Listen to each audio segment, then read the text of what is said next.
Welcome back to my channel. I'm a little late this month for the next part of my reading journey challenge that my wife got me.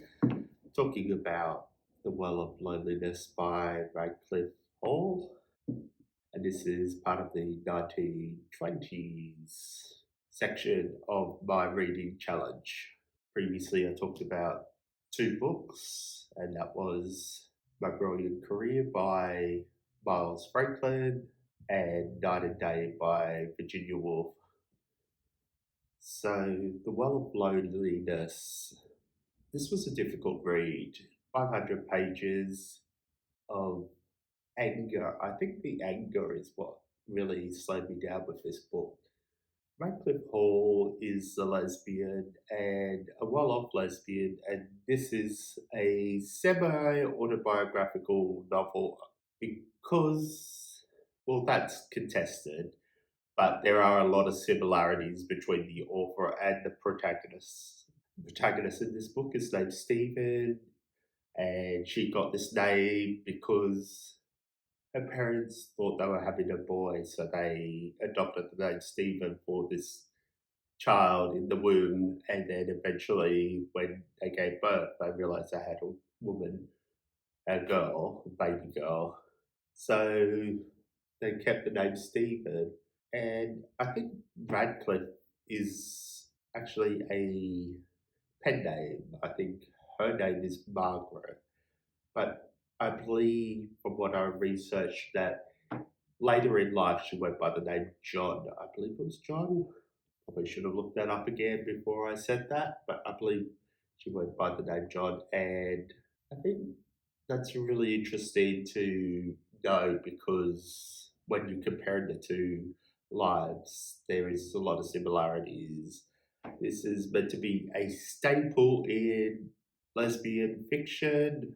1928, I believe it was released and banned straight away. So this book didn't get unbanned from the UK till the 1942, I believe. So it was a long time before anyone was able to get a copy of this. Obviously, there's underground movements and stuff like that that happened.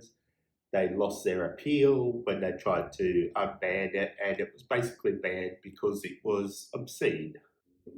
If we go by today's standards, this is fairly tame, and I think it was just because they were lesbians that it was considered obscene.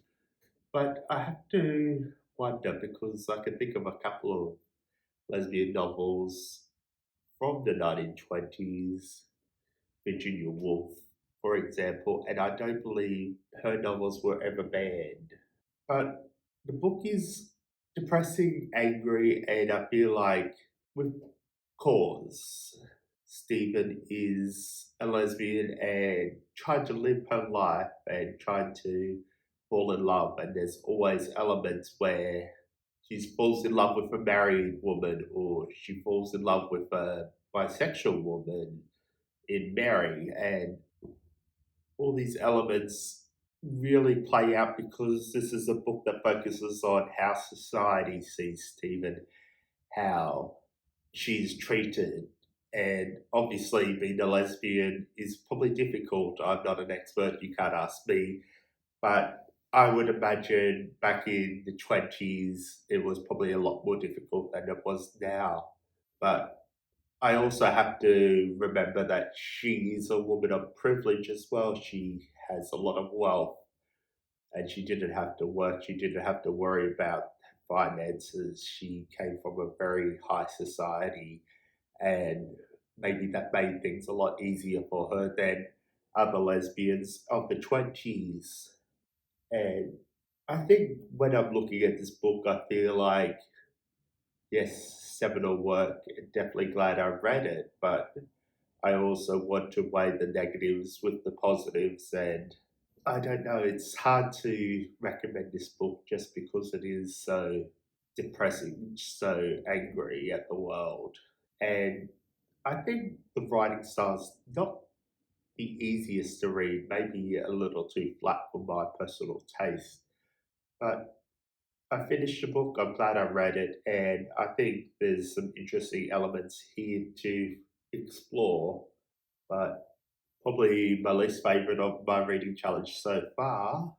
I am curious to know what people thought of this book if they've read it. I'm curious to have a more in depth discussion, maybe having the thoughts of a lesbian who has read the book and dissected the book would be far more interesting than me talking about the book. But that's the next book done for my reading challenge, and I'm on to the 30s, and let's see what I'm going to read next. I have been really enjoying this challenge and excited to see what can read next on my list. This one's a lot shorter, so I'll probably finish it easily in January. So we've got Zoe Neil Heston, and this is Their Eyes Were Watching God. Obviously, classic book. Sorry, I got distracted reading the back. I shouldn't do that. I know of this book. I know it is classic African American history book, and I know that people like Toni Morrison recommends this book. It has, I think, been on my TBR. I don't know. I never keep my TBR up to date because it's hard to keep up with all the books I want to read.